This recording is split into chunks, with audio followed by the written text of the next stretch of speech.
Welcome back, Focus Learners. Today's explainer is, well, it's a fascinating journey into the hidden forces that shape human behavior. We're going to explore the incredibly powerful, completely invisible currents of conformity that dictate how we act in groups, how that impacts the organizations we work for, and ultimately, the really intense psychological journey required to break free and become our true, authentic selves. It's an incredible path of discovery, and honestly, I am so excited to guide you through it. So, let me ask you a question. Would you call black white just because everyone else did? It sounds absurd, right? You're probably thinking to yourself, no way, of course not. I trust my own eyes. But here's the thing. The truth is, the human mind is intensely wired to seek harmony with the crowd. And sometimes, it does this at the complete expense of objective reality. In fact, 74% of people yielded to a majority's obviously wrong answer at least once in a famous set of psychological studies. Just think about that number for a second. Nearly 3/4 of individuals will consciously agree with an outright lie just to fit in with the group. Okay, let's dive into this. That staggering 74% figure comes from the pioneering work of Solomon Asch. He absolutely recognized the shocking gravity of this phenomenon. It wasn't that these participants were malicious or, uneducated. They were intelligent, well-meaning people. The fact that the social pressure of a group could just completely override basic perception is something Asch correctly identified as a profound matter of concern. To really grasp how this happens, we need to zoom out a bit to the macro level and examine exactly how our minds are wired to align with the herd. Section 1. The power of the herd. Let's look at the basic setup of Asch's 1951 laboratory experiments at Swarthmore College. Picture this. You walk into a room with 7 other students to do a totally simple visual test. You're literally just matching the length of a line on one card to 3 options on another card. The answer is incredibly obvious. But what you don't know is that the other 7 people are actors. And on the third trial, they all start giving the exact same wrong answer. You happen to be seated so that you have to answer last. The tension builds in the room. What do? The data here is absolutely staggering. When people took this test alone in a control group, they got it wrong less than 0.7% of the time, less than 1%. But in the experimental group, faced with unanimous peer pressure, a full 1/3 of all responses were completely incorrect. And during the post-experiment interviews, Asch discovered something fascinating. Many participants experienced what he called a distortion of action. They weren't hallucinating. They actually knew the right answer, but they actively chose the herd over their own eyes, simply because they didn't want to cause social friction. Now, what's really interesting about this phenomenon is a very specific single digit, 5%.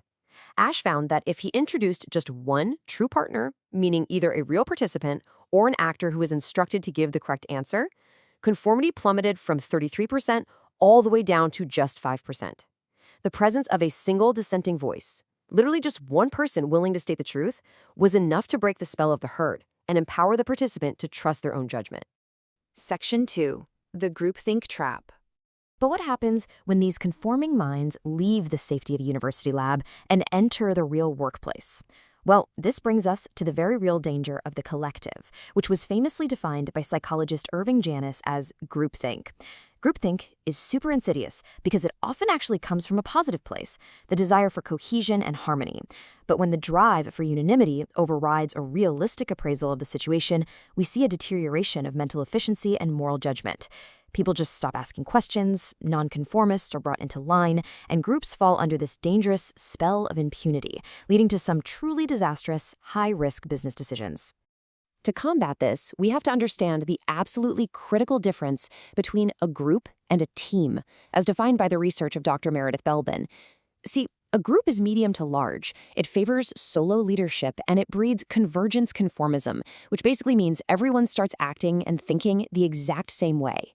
A team, on the other hand, is limited in size. It relies on shared leadership, mutual understanding, and highly dynamic interaction.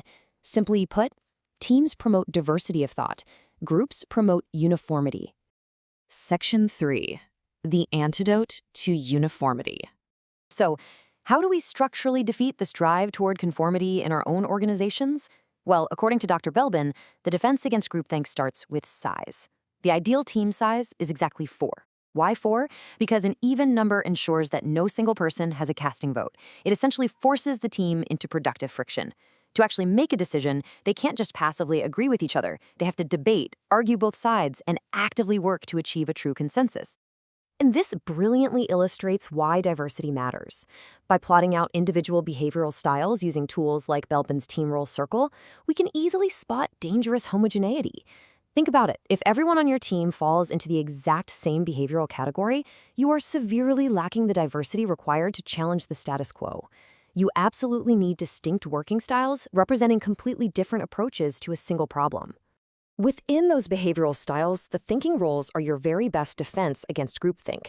You need the objective monitor evaluator and the expert specialist. But pay special attention to the role Belbin calls the plant. This is your creative, unorthodox, free thinker. If you remember Ash's experiment we talked about earlier, the plant is your true partner. They are that essential thread of dissent, the lone voice willing to go against the grain, which is honestly the ultimate cure for organizational groupthink. Section 4. The pain of breaking free. But acting as that dissenter, it is not easy. It requires standing alone, which feels psychologically painful. To understand why, we look to the Polish psychologist Kazimierz Dąbrowski and his really fascinating theory of positive disintegration. Dąbrowski radically reframed negative emotions. In his view, the self-doubt, tension, anxiety, and even the existential depression you feel when you go against the grain aren't illnesses that need to be cured. Actually, they are absolutely necessary mechanisms for advanced personal growth. Without this internal unease, you simply cannot grow. Dąbrowski mapped this out across several developmental levels. The vast majority of people exist at level I, primary integration. This is the herd personality, where your actions are dictated purely by biological impulses or just a kind of uncritical adherence to social conventions. But if you have developmental potential, you hit crises that break this all down. Level 2 is unilevel disintegration, a period of intense existential despair where your old social rationales just completely collapse. It's incredibly painful, but it pushes you to level 3, where a vertical conflict emerges. You suddenly see that there isn't just a choice between left and right, but between lower, rote behaviors and higher imagined ideals. So the crucial point is, what actually drives a person upward through all this pain? Dąbrowski called it the third factor. It is an intensely powerful, autonomous drive to reject your lower animal instincts and resist peer pressure, sometimes at really great personal cost, simply because you are motivated to become your authentic self. The third factor is basically the psychological engine inside the plant, or the true partner we talked about. It's the ultimate internal mechanism of dissent. Section 5. Becoming your true self. By embracing this disintegration, we can actually reach the resolution of our psychological journey. Let's move to the final stages and see how this builds into the absolute highest levels of human development. At level IV, the struggle becomes conscious and deliberate. You actively review your belief systems and choose your ideals. And finally, at level V, you reach secondary integration. You are put back together, but this time you have absolutely zero inner conflict. Your behavior operates in perfect harmony with a deeply individualized, autonomous value system that you consciously built from the ground up. Throughout this whole journey, Dąbrowski noted that those capable of reaching these heights very often possess overexcitabilities, which are heightened sensitivities of the nervous system that make them feel the joys and the sorrows of life way more profoundly. He actually called this a tragic gift. If you feel things deeply, if you suffer from the anxieties of not fitting in, it pretty much guarantees a bumpy road. But it is not a flaw. It is a psychological superpower. It's the raw fuel required for immense creative and developmental potential. Which leaves us with the ultimate existential challenge. Are your thoughts and actions truly your own? Or are you just calling black white because the people around you are doing it? The path to your authentic self isn't found in comfort, and it certainly isn't found in conformity. It's found in the courage to disagree, the willingness to embrace the friction, and the strength to fall apart so you can put yourself back together again. Thank you so much for joining me on this Explainer Focused Learners. Keep questioning, keep growing, and I'll see you next time.